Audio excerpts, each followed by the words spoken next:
안에서의 삶입니다.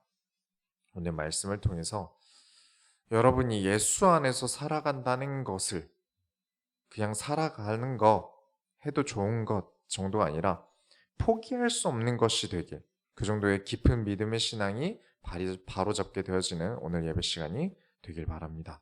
서론으로 들어갑니다. 예수 안에서. 이 에베소서를 이제 들어가는데, 이 에베소서는 옥중서신이라고 해서 이제 바울이 감옥에 갇혔을 때 쓴 편지입니다. 남자들은 이제 감옥 비스무리한 데 갔다 오지 않습니까? 이제 군대 훈련소에 들어가서 처음으로 만약에 이제 여러분에게 전화 통화를 시켜주면 여러분은 어디에 전화 거실 건가요? 군대 가서 하는 첫 통화예요. 한 몇 주, 막 한 달 넘게 통화를 못 하다가 이제 딱 전화를 걸 수 있는 기회가 생겼으면 어디에 전화 거시겠어요? 당연히 나에게 소중한 사람, 나를 걱정할 사람에게 하겠죠. 누가 계산대 직원이나 막 편의점 알바, 막 이런 사람들에게 그 귀한 시간을 할애해서 전화를 하겠습니까? 그만큼 바울에게는 교회가 전부였다는 겁니다. 교회가 소중했다는 거예요. 감옥에 gat혀서 있는데 편지를 보낼 기회가 생기니까 교회에 편지할 만큼 바울에게 교회는 소중한 거였습니다. 1장 1절 한번 보시면 하나님의 뜻으로 말미암아 그리스도 예수의 사도된 바울은 에베소에 있는 성도들과 그리스도 예수 안에 있는 신실한 자들에게 편지하노니. 자, 사람은 취향이란 게 있죠. 여러분 다 취향이란 게 있지 않습니까? 내 취향에 따라 우리는 관심을 갖게 돼요. 축구를 좋아하는 사람은 축구를 좋아하는 사람과 친해질 확률이 높겠죠. 야구를 좋아하는 사람은 야구를 좋아하는 사람과 친해질 확률이 높을 거예요. 에베소 교회에 편지를 하는데 특정을 지목합니다. 특히 예수 안에 있는 신실한 자들에게 편지한다. 바울이 늘 가까이 하고 싶어 하고, 그렇죠. 에베소서에 중요한 키워드가 있어요. 우리가 이제 에베소서를 쭉 볼 건데 에베소서의 중요한 키워드는 하나로 연합한다입니다. 단순히 친하다, 우린 가까운 사이다 정도가 아니라 우리는 하나다. 교회는 하나다. 여러분에게 가장 좋은 취향은요, 예수 그리스도가 통하는 신실한 사람이 되길 바랍니다. 다 좋고 다 친해질 수 있지만 하나님의 말씀이 통하는 자들이 여러분에게 제일 가까운 사람들이 되길 바라요. 교회는 멀리 떨어져 있어도, 감옥에 있다고 할지라도, 어떤 핍박 안에 있다고 하더라도 우리는 하나라는 겁니다. 여러분의 취향, 여러분의 가까움이 이 교회 안에 있길 바랍니다. 그렇기 위해 여러분은 예수 안에 있어야 합니다. 교회에 있으나 예수 밖에 있는 자, 좋은 자 아닙니다. 예수 안에 있는 사람과 가까우셔야 됩니다. 그렇죠? 바울이 교회에서도 특히 예수와 그 안에서 신실한 사람. 많은 사람들이 다 나에게 도움이 되겠지만 예수 안에 있는 사람들과의 관계는 도움 정도가 아니라 2절부터 3절에 하나님 우리 아버지와 주 예수 그리스도로부터 은혜와 평강이 너에게 있을지어다. 찬송하리로다. 하나님 곧 우리 주 예수 그리스도의 아버지께서 그리스도 안에서 하늘에 속한 모든 신령한 복을 우리에게 주시되. 예수 안에 있는 자는 우리라는 표현을 씁니다. 예수 안에 있는 사람은 세상이 줄 수 없는 평안을 가진 사람이 예수 안에 있는 사람입니다. 세상이 가르쳐 줄 수 없는 구원을 가진 사람이 예수 안에 있는 사람이에요. 하늘에 속한 신령한 복을 가진 사람이 예수 안에 있는 사람들입니다. 이는 정말 희소성이 있는 거예요. 여러분이 대형마켓 가서 평안을 사오실 수 있으십니까? 오늘은 이마트가 연 것 같은데 점원분께 오늘 구원 들어왔나요? 물어보시면 이상한 소리를 들을 거예요. 구원에 대해서는 오직 교회에서밖에 들을 수 없고 받아가실 수 없습니다. 근데 교회가 세상에 많죠. 교회 다닌다는 사람도 많아요. 나는 예전에 교회 다녀봤는데요. 교회를 다녀봤는데도 구원이고 평안이고 없던데요. 이런 말 하는 사람들이 있어요. 맞습니다. 교회를 다녀도 은혜와 평강이 없을 수 있어요. 구원, 신령한 복 없을 수 있어요. 왜냐하면 우리의 은혜와 평강은 하나님의 말씀인 성경으로 받기 때문입니다. 성경이 빠지면요, 교회에서 성경이 빠지면 그냥 모임이에요. 그냥 친목 모임일 뿐입니다. 성경을 통해 배우는 것이 은혜입니다. 성경을 통해 그리스도를 배우는 것이 구원이에요.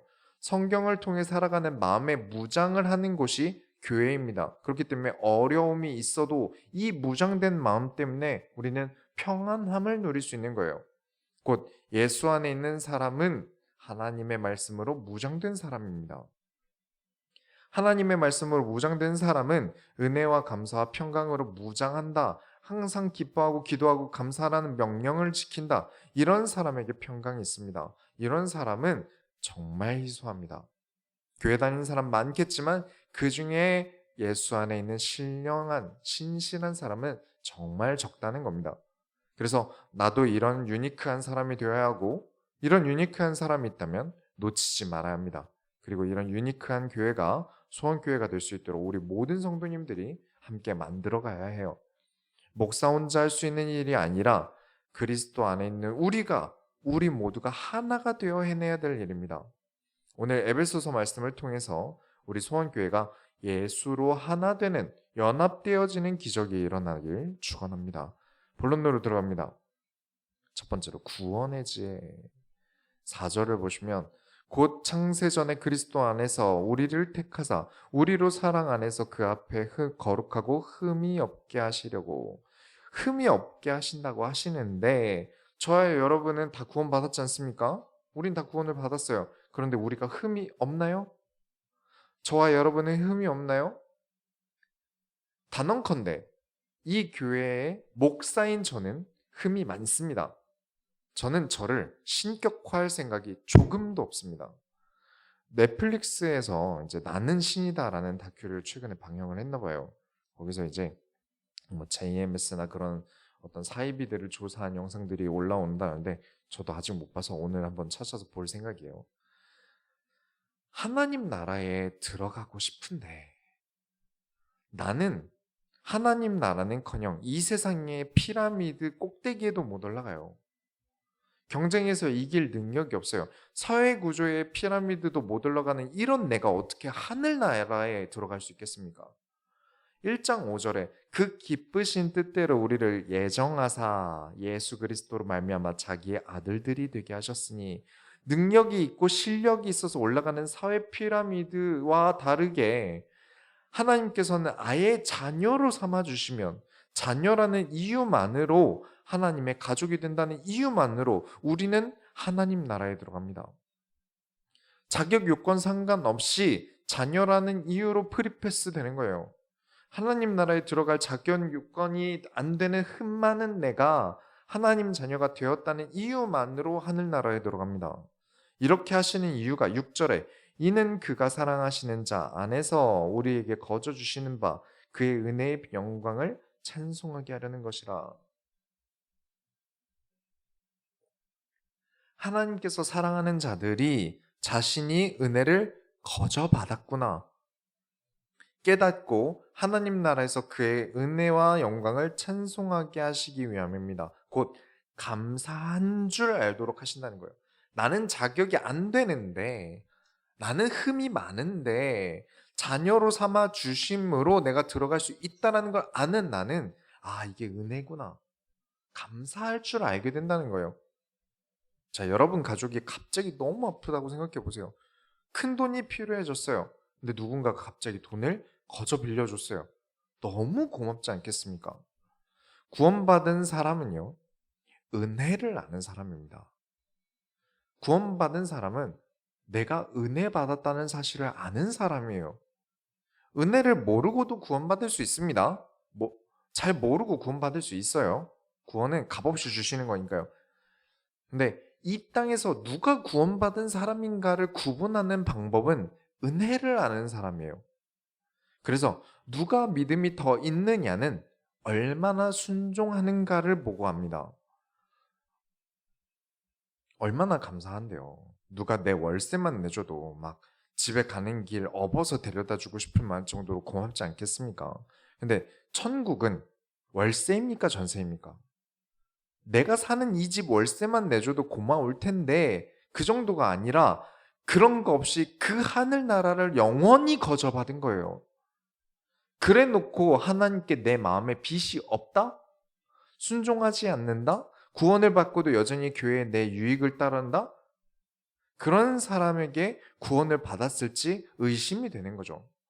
구원받은 사람은 하나님을 향해 내 마음에 빚이 있다는 거예요. 그리스도의 십자가에 대한 마음의 빚이 있다는 거죠. 저는 구원을 볼 때 그 사람에게 마음의 빚이 있는지를 봅니다. 내가 어떻게 이 은혜에 보답할까? 라는 질문이 있는가를 봐요. 어떤 사람이 이런 이야기를 해요. 자기 아는 사람이 결혼을 한대요. 근데 그 부부가 남편 쪽 교회를 갈까, 아내 쪽 교회를 갈까 고민한다는 거예요. 왜 고민하는가 봤는데 남편 쪽은 사람이 적어요. 그 교회 사람이 별로 없나 봐요. 인프라가 부족하죠. 그리고 아내 쪽 교회는 사람도 많고 이것저것 잘 돼 있었다고 해요. 그래서 제가 한 말이 뭐냐면 그리스도는 모든 것인데 그러면 다 받지 않았냐?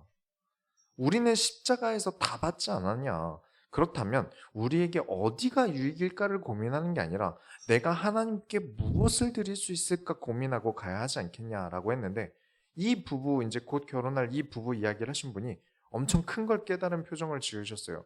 아, 맞네. 이러시더라고요. 내가 교회에서 받아야 하는 것은 나를 살아가게 하는 하나님의 말씀입니다. 그 정도면 충분해요. 예수 안에 살아가는 것은 하나님의 말씀밖에는 없습니다. 이마저도 얼마나 은혜입니까? 내가 받은 은혜를 안다면 나는 하나님께 드리려고 해야 됩니다. 내가 아내 쪽의 교회에서 꼭 해야 할 일, 내가 꼭 하나님께 드려야 할 것이 있다면 아내가 있는 교회에 가는 것이고 남편 교회에서 하나님께 드릴 수 있는 게 있다면 드려야 하는 게 있다면 남편 교회에 가는 거예요. 우리는 이런 눈을 하나님께 빚을 졌으니 무엇을 하든 하나님의 영광을 위해 하기 위해서 하나님께서 주시는 게 있습니다. 모든 것을 하나님의 영광을 위해 일하는 사람을 위해 하나님께서 그 사람들에게 주시는 게 있어요. 1장 8절에 이는 그가 모든 지혜와 총명을 우리에게 넘치게 하사 모든 지혜와 총명을 그냥 주신다가 아니라 넘치게 하사 내가 원하는 것을 절제하고 하나님께서 원하시는 게 무엇인가? 하나님께 드릴 수 있는 게 무엇인가 고민하게 되는 게 지혜와 총명이에요. 넘치게 주실 거예요. 인간은 절제하기의 인간입니다. 죄 사함을 받았다. 내가 구원을 받았다. 이로 인해 감사한다. 그 결과는 지혜와 총명을 넘치게 합니다. 내가 정말 지혜 있고 싶고 총명하고 싶다면 공부하기 이전에 하나님의 일을 하려는 마음이 먼저라는 걸 여러분 깨달으시기 바랍니다. 하나님의 일을 하겠다는데 하나님께서 지혜를 주시지 않겠습니까? 다른 일도 아니고 하나님 나라의 일을 하겠다는데요. 그 지혜를 가지고 우리가 지혜를 받았다면 하나님 나라의 일만 하는 게 아니에요. 지혜라는 것은 배움이라는 것은 더 넓은 사고를 가지게 됩니다. 문과에서 문장 해석 능력을 올린다는 게 시험만 잘 치게 한다는 겁니까? 아닙니다. 말하는 것을 우리가 일상생활에 들을 때의 지혜도 되고요. 설명서를 읽을 때 지혜도 되고요. 신문을 읽을 때 지혜도 됩니다. 다방면에서 활용할 수 있어요. 하나님께 지혜를 받음이 교회에 한정된 지혜가 아닙니다. 성경을 이해하는 지혜와 총명을 주신 게 성경을 읽을 때만 발휘되는 지혜가 아니에요. 우리가 이 세상을 살아갈 때 모든 것을 뛰어넘고 초월하는 지혜를 넘치게 주신다는 겁니다. 가수 중에 샘 스미스라는 가수가 있어요. 최근에 아주 파격적인 행보를 하면서 빌보드 1위에 올랐어요. 이 사람이 동성애자인데 커밍아웃이야 진작했지만 이번엔 좀 이제 심각해요. 이제 옷 입은 거면 살찐 거면 뭐 여러 가지로 굉장히 심각해요. 이 사람의 인터뷰에서 하는 말이 자신은 좀 더 자신에게 솔직해지고 내 몸이 진짜 원하는 게 뭐냐고 물어보면서 더 나다운 것을 하기로 했다는 인터뷰를 해요. 그래서 아주 파격 변신을 했어요. 사람이 내가 원하는 대로 간다는 건 절제하지 않는다는 겁니다. 내 몸이 원하는 대로 간다는 건 정욕을 따라간다는 거예요. 에베소서 4장에서 아마 이야기를 할 것 같은데 우리는 절제하기의 인간입니다. 인간에게 지혜를 주셨는데 이 지혜의 가장 기본은 절제예요. 이방신들이 하는 것 하지 말라. 절제죠. 바울이 말하는 옛사람을 벗어버리고 새사람이 되라는 이야기는 육체의 정욕을 따르는 인간이 옛사람이고 절제하며 마귀에게 틈을 주지 않는 사람이 새사람이다라는 내용이에요. 나중에 할 겁니다.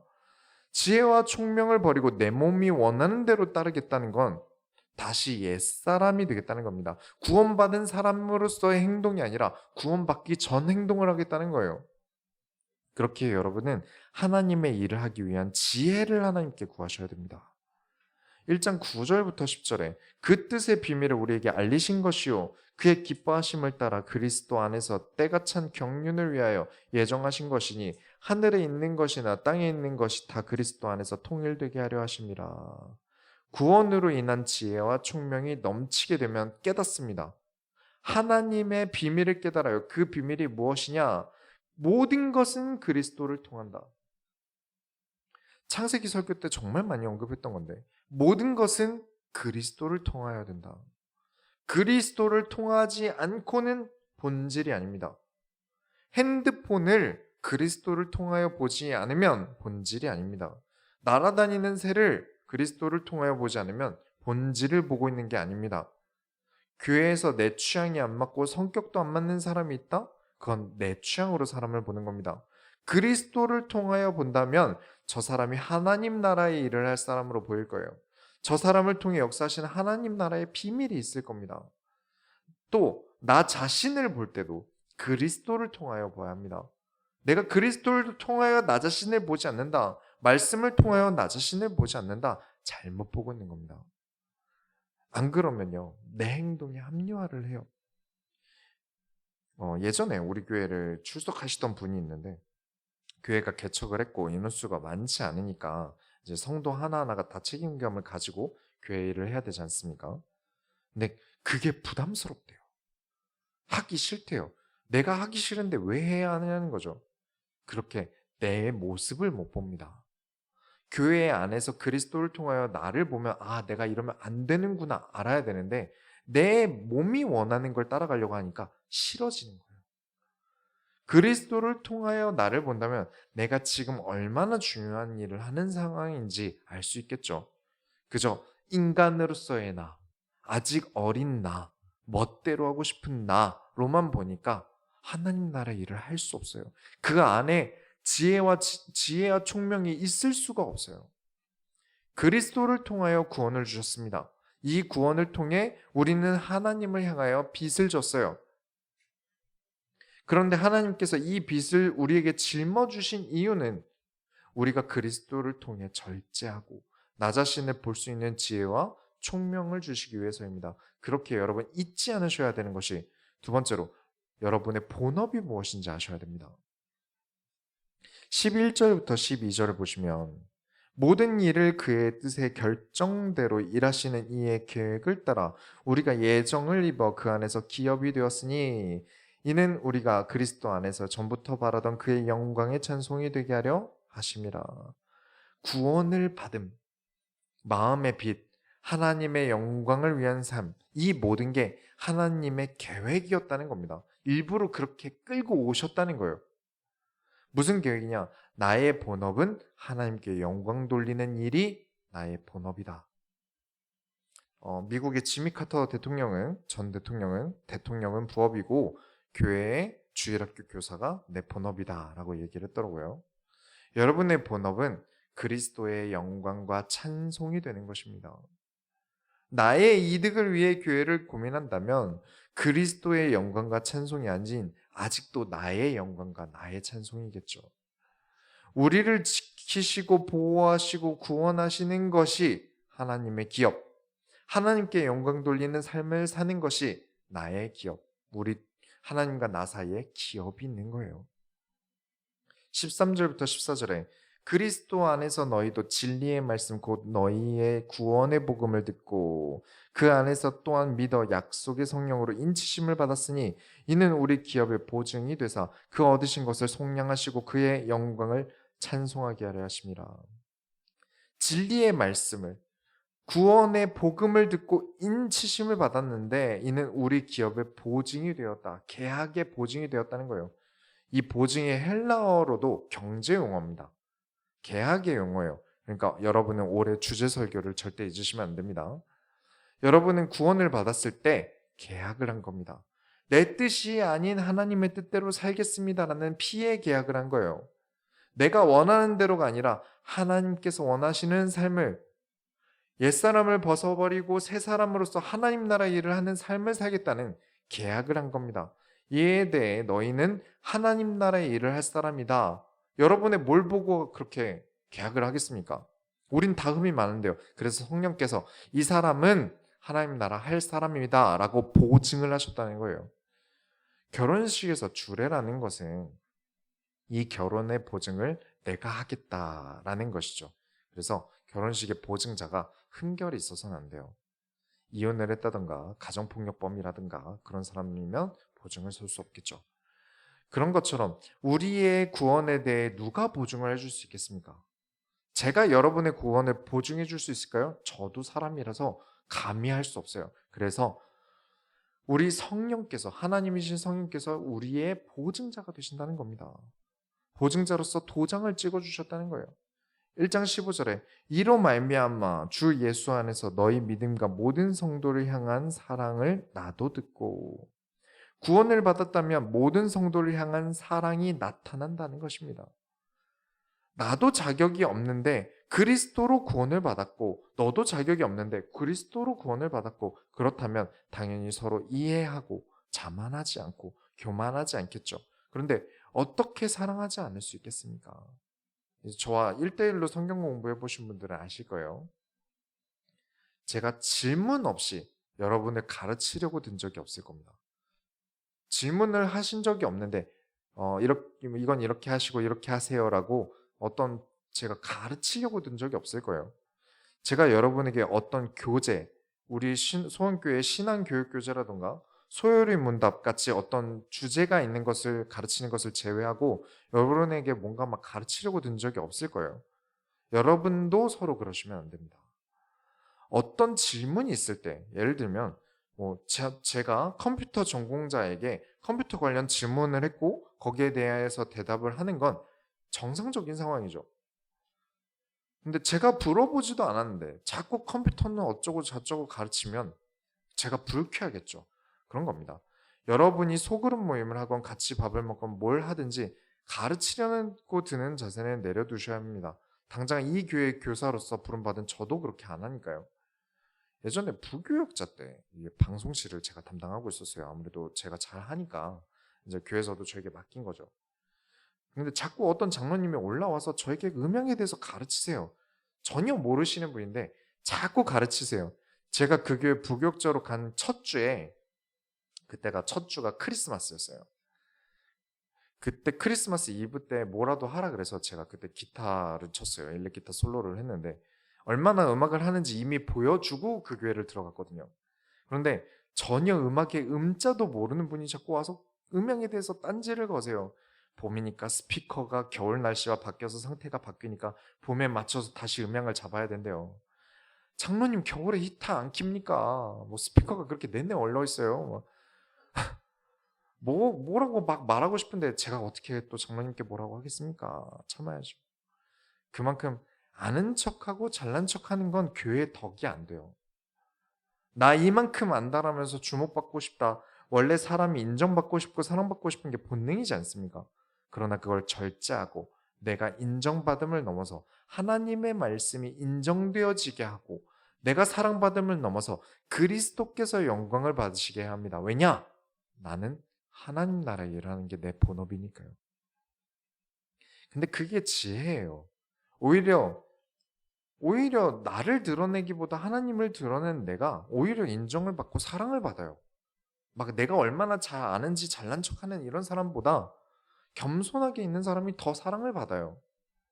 나를 내세우지 않고 절제하고 겸손한 사람이 사랑을 받습니다. 좋은 사람이다. 믿음이 있는 사람이다. 인정을 받습니다. 그러니까 여러분은 자기 본업에 충실하시기 바랍니다. 하나님 나라의 일이 나의 본업입니다. 하나님을 드러내는 사람이 일을 잘하는 사람입니다. 세 번째로 만물 위에 교회가 있다는 사실도 잊으시면 안 됩니다.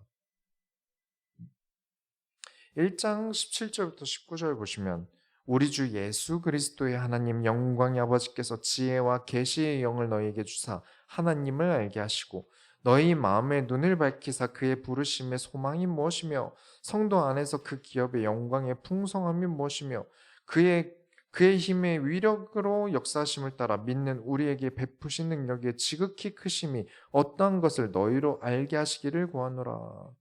하나님은 내 지혜와 내 계시로 알 수 있는 분이 아닙니다. 내가 공부 좀 했다고 알 수 있는 분이 아니에요. 하나님은 이러실 거야. 뭐 하면 이건 하나님의 일어나는 사인이야. 아무 근거 없이 말해서는 안 됩니다. 하나님께서 알게 하셔야 합니다. 하나님께서 지혜와 계시의 영을 주셔서 눈을 밝히 열어주셔야 우리는 하나님을 알 수 있다는 거예요. 얼마나 그 기업의 영광이 크신지, 얼마나 전지전능하신지 우리는 알 수 없기 때문에 하나님께서 알게 해주셔야 합니다. 하나님께서 전지전능하시다는 증거는 죽은 자를 일으키십니다. 충분히 그러실 수 있는 분입니다. 그 증거가 그리스도시다.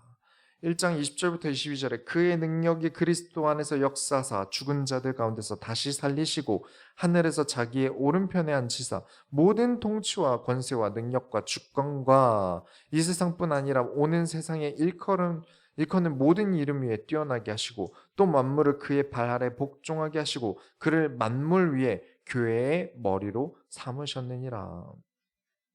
죽은 자가 어떻게 일어나? 말도 안 돼. 그쵸? 그게 어떻게 가능합니까? 예수님께서 무리를 걸으셨대요. 말이 됩니까?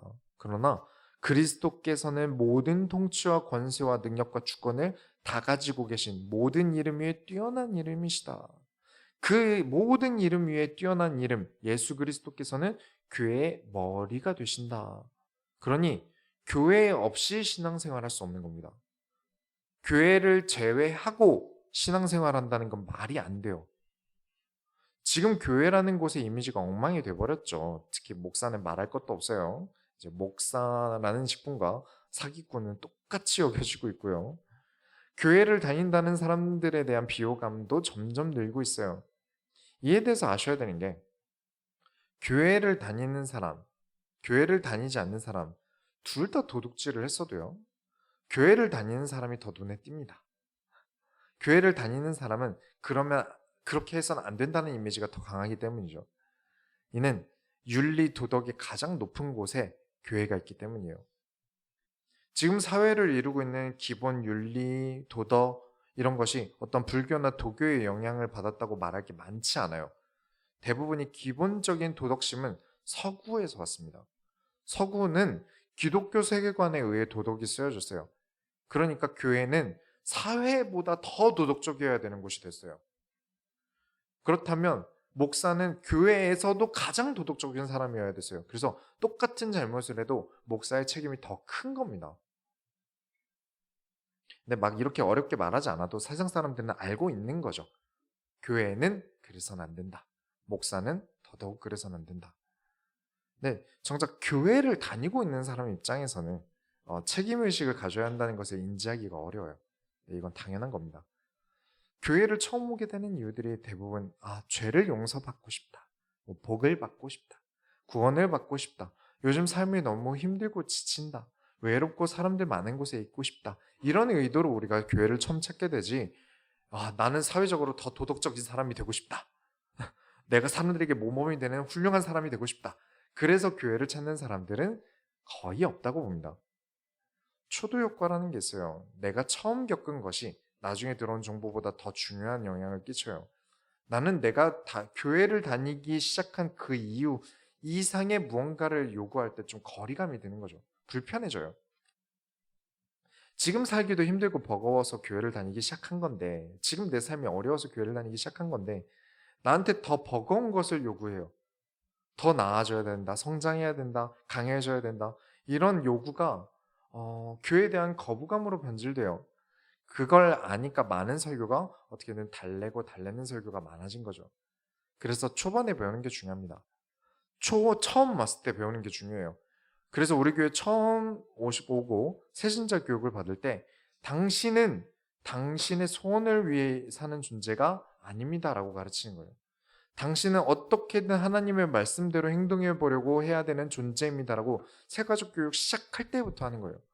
이미 모든 것을 아신 하나님께서 당신의 인생에 말씀이라는 훈수를 두고 계십니다. 그래서 당신은 말씀대로 살아가셔야 됩니다. 라고 가르치는 거예요. 당신의 교회를 다니는 목적이 복을 받기 위해서라면, 구원을 받기 위해서라면, 삶이 지치고 힘들다면, 외롭다면 더더욱 하나님의 말씀대로 스스로를 고치고 성장시켜야 합니다라고 주장하는 겁니다. 예수 그리스도는 죽음이라는 불가능한 것을 이기시고 부활하여 죽은 자들의 본이 되셨습니다. 그런 것처럼 그리스도인은 성장하면 성장할수록 복을 받을 겁니다. 성장하면 성장할수록. 당연하죠. 삶이 지치고 힘들지만 말씀으로 성장할수록 버겁던 삶을 이겨내게 됩니다. 진짜 하나님의 말씀대로 살아간다면 지금의 외로운 것들, 안 되는 것들 모두 다 바뀔 거예요. 내가 성장하고 세상의 본이 되었으니까요. 외면받던 사람이 세상의 본이 되는 사람이 될 거니까요. 잊으시면 안 됩니다. 교회는 만물의 머리에 위치해 있습니다. 그 교회의 머리가 예수님이십니다. 만물의 머리에 위치할 때는 세상의 도덕을 성경으로 새롭게 쓸 만큼 바꿔놓은 거예요. 근데 지금 교회가 만물의 머리로서의 역할을 못하니까 세상의 조롱거리가 된 거죠. 그래서 우리는 책임감을 가져야겠습니다. 결론을 내리겠습니다. 구원은 받았다는 데 지혜가 없는 사람들은 특징이 마음에 빚이 없어요. 구원을 받았는데 왜 이렇게 해서 이 사람은 지혜가 없지? 하는 사람들은 그 마음에 빚이 없습니다. 구원에 대한 빚이 없어요. 그래서 계속 달라는 언급밖에 못합니다. 예수님께 나 대신 맞아주세요. 예수님 내가 하고 싶은 대로 잘 안 돼서 힘들어요. 위로해 주세요. 같은 언급밖에 없어요. 23절에 교회는 그의 몸이니 만물 안에서 만물을 충만하게 하시는 이에 충만함이라. 내가 교회라는 이유로, 내가 성도라는 이유로 만물을 충만케 하시는 예수님이 망신당하는 것, 나 때문에 십자가를 지시면서 예수님께서 수치를 당하시고 멸시를 당하셨는데 그것을 받고 나서도 또 망신을 당하게 하고 또 수치를 당하게 하고 있다는 것을 본인들이 몰라요. 왜냐? 예수님을 향한 내 마음에 빚이 없어요. 전능하신 하나님이신데 만물의 주권자이신데 만물을 충만하게 하시는 이신데 그런 나 때문에 수치를 당하셨어요. 아는데도 또 수치를 당해주세요라고 해요. 그래서 우리 소원교회 성도님들이 중요합니다. 왜냐? 여러분은 알고 있잖아요. 여러분은 중요한 사람이에요. 뭐가 옳고 그른지 알고 있지 않습니까? 지금의 당연하고 평범한 삶이 결코 당연한 것이 아닌 하나님 은혜로 주어져 있어요.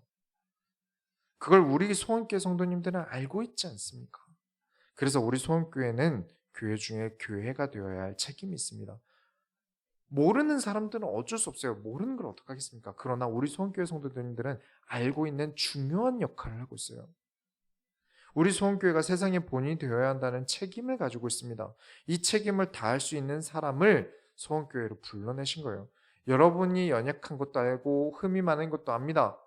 저도 그러니까요. 그러나 하나님께서 이 사람들을 모으셨어요. 왜냐? 이 사람들이 하나님 나라의 일에 본이 될 사람들이니까요. 이 책임을 지는 자에게, 이 책임감을 알고 있는 자에게 예수님께서 머리가 되어 주십니다. 만물을 다스리시며 만물을 충만케 하시는 예수님께서 여러분의 사업과 경제와 가정의 머리가 되어 주실 겁니다. 그리고 충만하게 하실 겁니다. 지혜와 총명을 여러분에게 가득 주실 겁니다. 지난주 설교에도 말씀드렸지만 하나님의 말씀을 지켜 행하는 자에게 역사가 일어납니다. 그냥 말씀 들었다 정도가 아니라 그 말씀을 듣고 행하는 자에게 역사하십니다. 하나님의 말씀을 행하는 자. 자신의 하나님 나라의 일을 책임지는 자가 지혜와 총명을 가질 자격이 있습니다. 하나님 나라의 일을 어떻게 하는 거라고요? 어려운 걸 하는 게 대단한 걸 하는 게 아닙니다. 당연한 걸 하는 겁니다. 하나님 나라의 일, 거룩한 삶이 당연해져서 지금 당연한 줄 모를 뿐이지 우리가 이 삶을 이 거룩한 삶을 잊어버린다면 언젠가 순식간에 이 사회가 옛사람의 모습이 당연해지게 될 겁니다. 여러 가지로 인해서 우리의 거룩한 삶을 뺏기게 될 거예요.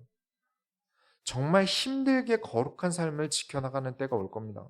그렇기 전에 소원교회는 상식적인 교회, 지혜가 있는 교회, 당연한 것을 하는 교회, 지극히 올바른 것을 알고 지키는 성도들이 되고 진리를 수호하는 교회가 우리 소원교회인 줄 믿습니다. 우리가 하나님의 손을 열어드립시다. 하나님 감사합니다. 우리의 본업이 하나님께 영광을 돌리는 삶으로, 하나님께 영광 돌리는 존재라는 것을 잊지 않으며 우리가 하나님 나라의 일을 감당할 때 우리의 모든 것에 넘치게 지혜와 총명을 주실 것을 믿습니다. 살아계신 예수 그리스도의 이름으로 기도드렸습니다. 아멘. 찬송가 210